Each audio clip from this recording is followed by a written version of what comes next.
정부가 수소차 활성화를 위해 수소 인프라와 충전소 구축 방안을 발표했습니다. 앞으로 3년간 수소 충전소를 310곳까지 늘려서 전국 어디서든 30분 내에 수소 충전소에 도달할 수 있도록 할 방침입니다. 네, 한편 한중일의 수소차 삼국지가 본격적으로 쓰이고 있는 가운데 우리 정부가 수소 전기차 산업 육성에 나서고 있습니다. 중국이 수소차 굴기에 나서면서 내년 도쿄 올림픽을 수소 올림픽으로 치르겠다라는 일본과 함께 수소차 패권 경쟁이 뜨거워지고 있습니다. 오늘 이슈 진단에서는 수소차와 관련한 이야기 자세히 나눠보고요. 관련해서 시청자 여러분들의 다양한 의견도 들어보도록 하겠습니다. 100원의 이용료가 있는 샵 3698번으로 문자 보내주시면 됩니다. 네, 오늘 도움 말씀 주실 분 소개해드리겠습니다. 대덕대 자동차학과 이호근 교수입니다. 어서 오세요. 어서 오십시오. 안녕하세요. 교수님, 지금 정부가 이제 3년 내에 수소 충전소를 310곳 만들고 그다음에 2040년까지는 1,200개로 늘리겠다라는 계획을 발표했는데 이걸 좀 어떤 의미로 좀 해석을 해야 될까요? 단순히 뭐 충전소 확대다 이렇게만 봐야 될까요? 아니죠. 왜냐하면 수소 전기차 보급에 가장 걸림돌이 되는 게 두 가지거든요. 네. 일단 가격하고 충전 인프라입니다. 근데 가격은 정부 보조금으로 지원하기 때문에 네. 어떻게 보면 예산 확보만 되면 보다 쉽게 접근할 수 있는데 충전소 같은 경우는 인프라 구축에서 여러 가지 규제 때문에 토지의 확보부터 여러 가지 문제점이 많거든요.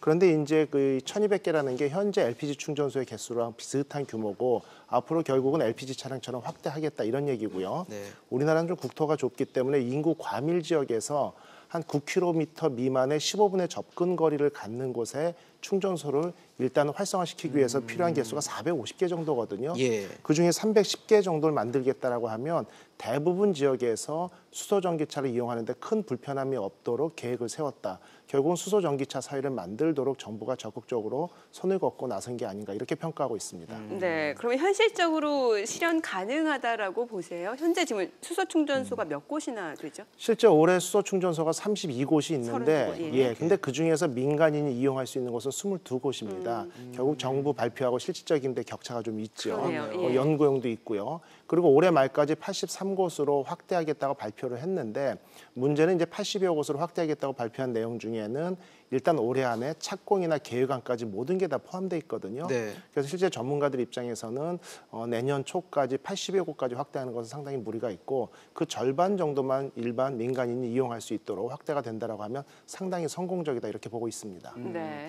사실 뭐 충전소라는 것을 설치를 하려면 아무래도 뭐 돈, 자금이 필요할 텐데 그런 부분에 대해서는 얼마나 좀 소요가 될 것으로 보이나요, 지금? 실제 수소 충전소 설립에는 뭐 토지 대금 여러 가지를 합해서 약 30억 정도가 소요가 하나당요? 되거든요. 네네. 그러니까 상당히 좀 큰 규모인데 그러네요. 보통 주유소 설립하는데 한 2배 정도의 비용이 드는데 정부에서 절반 정도로 지원하고 있거든요. 네. 그다음 최근에는 기술이 좀 좋아지고 부품값이 다운되면서 약 23억 정도까지도 내려왔는데 문제는 충전소 설치가 중요한 게 아니고요. 네. 우리나라는 각종 규제나 법규 때문에 고압가스 관리 자격증이 있는 사람이 상주해야 되거든요.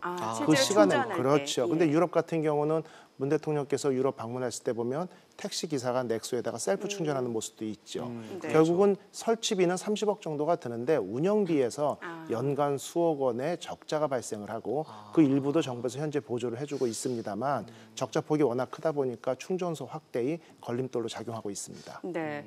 혹시 그 밖에 기술적인 문제는 없을까요? 지금 뭐 현재도 보니까 뭐 현재 운영 중인 충전소들 4곳 가운데 지금 사흘에 한 곳꼴로 고장이 난다라는 얘기가 있어요. 사흘에 한 곳. 보자. 예. 그리고 이제 고장하면 뭐 2주 동안 충전을 못한다 이런 얘기가 있었는데 실제 충전소에 사용되는 어떤 노즐이나 밸브나 고압 시스템 같은 경우는 유럽이나 미국 기술로 수입을 해서 세팅을 해놓은 상황인데요. 네. 평소에 연구용으로나 이렇게 상용화에 사용하지 않던 부품들을 하루에 수십 대 충전을 하면서 여러 가지 생각하지 못한 부품에 문제가 발생을 하는데 그 정비에 오랜 시간이 걸리는 게 고장난 부품을 스탁해서 쌓아두고 바로 교체하는 게 아니다 보니까 그런 게 아니에요. 부품 수급 면에서 좀 문제가 발생을 했었는데 제가 지내고 있는 대전 같은 지역도 중간에 한 2주 그다음 한 번에 1주 정도 이렇게 스탑이 됐었습니다. 그런데 사용이 반복되면서 그런 고장률이 점차 줄어들고 안정화되는 상황으로 보여지기 때문에 전문가들 입장에서는 최초로 수소 충전소를 상용화해서 시스템을 돌려봤기 때문에 초반에 그런 문제가 일부 발생을 했다고 보고 있고요.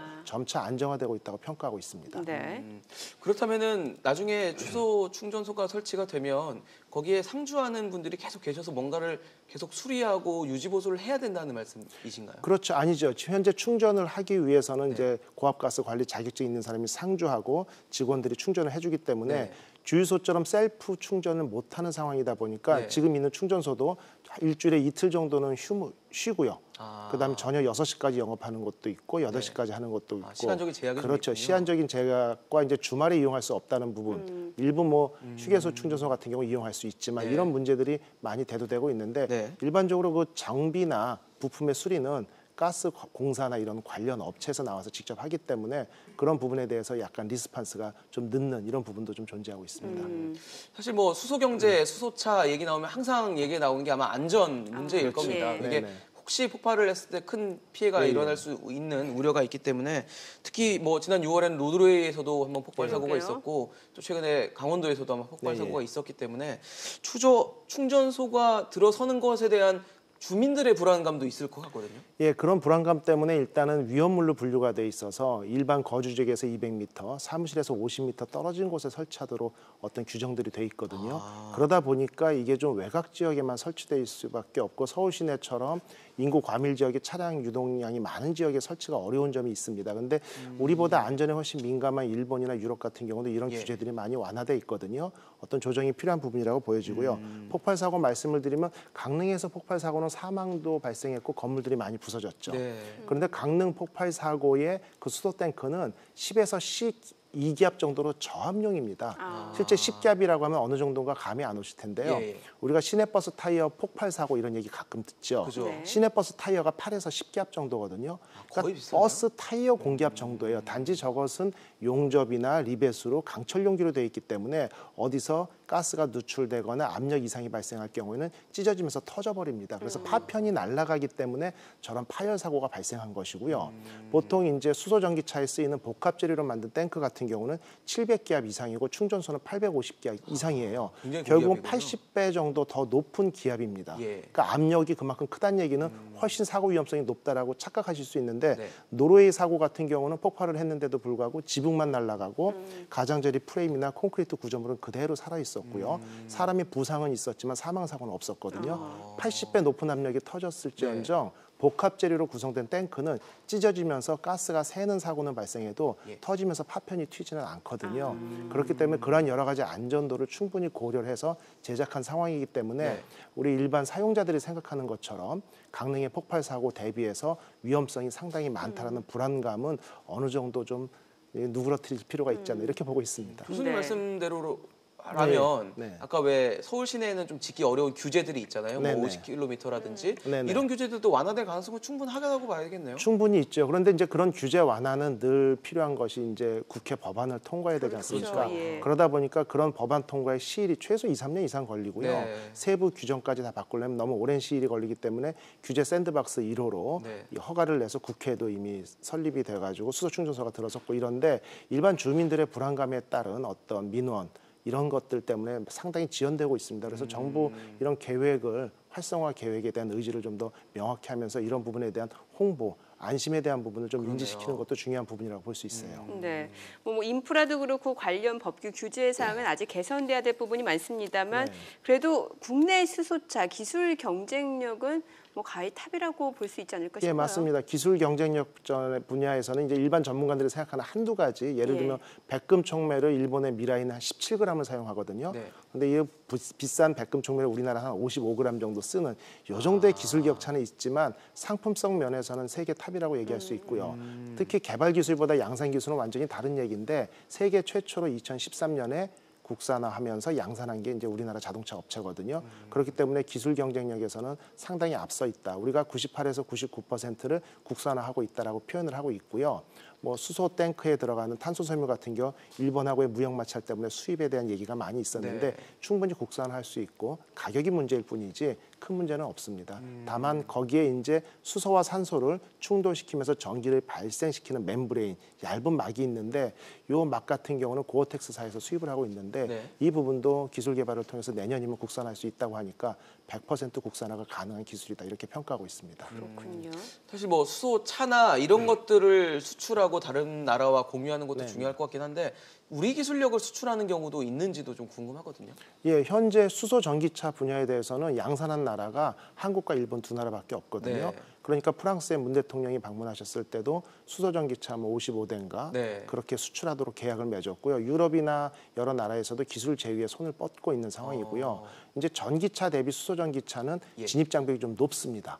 그러다 보니까 왜 높다고 말씀하시는 기술력 때문에 그렇죠. 어렵기 때문에 예, 우리나라도 이게 15년 정도 연구 개발을 통해 가지고 양산한 기술이고요. 전기차는 오히려 1, 2년의 연구 개발을 통해서 어느 나라나 어느 자동차 회사나 쉽게 접근할 수 있기 때문에 네. 수소 경제 활성화 의지를 정부가 보이는 이유는 부가가치가 높은 산업이다. 그렇게 평가하시면 됩니다. 네, 그렇기 때문에 지금 중국이 수소 패권 욕심을 드러낸 게 아닐까 싶어요. 네네. 예. 맞습니다. 현재 중국이 가장 두려운 이유가 결국 규모의 경제거든요. 네. 자동차 생산 전기차를 예를 들면 작년에 우리나라 전기차 보급률이 전년도 대비 2배가 늘었습니다. 네. 그런데 판매된 차량 대수가 13,000대 정도거든요. 네. 그런데 보통 자동차가 4, 5만 대 수준으로 가면 생산 원가가 30%가 다운이 되고요. 10만 대 규모로 가면 원래 1만 대보다는 거의 50% 절감을 해서 생산할 수 있습니다. 그런데 비아디라는 중국 업체 같은 경우는 판매량이 11만 대가 넘어가거든요. 국내의 거의 10배 정도죠. 예. 결국 내수 시장의 판매만 하더라도 실제 우리나라 같은 규모의 국가 27개국에 수출하는 것과 동일한 효과가 나기 때문에 실제 전기차 굴기는 성공했다고 평가하거든요. 결국 자체 생산 기술은 없는 중국이지만 굴기, 중국차에서 수소에 대해서 우리가 집중하겠다라고 하면 모든 나라들이 떨고 걱정할 정도로 일단은 좀 우려가 되는 부분인데 단지 양산 기술에 대한 접근이 쉽지 않기 때문에 전기차처럼 패권을 가져가기는 어렵고 네. 우리가 합리적으로 기술 제휴를 통해 가지고 우리 기술과 시스템을 수출하는 모습을 보이는 게 가장 수익이 크다 이렇게 볼 수 있습니다. 네.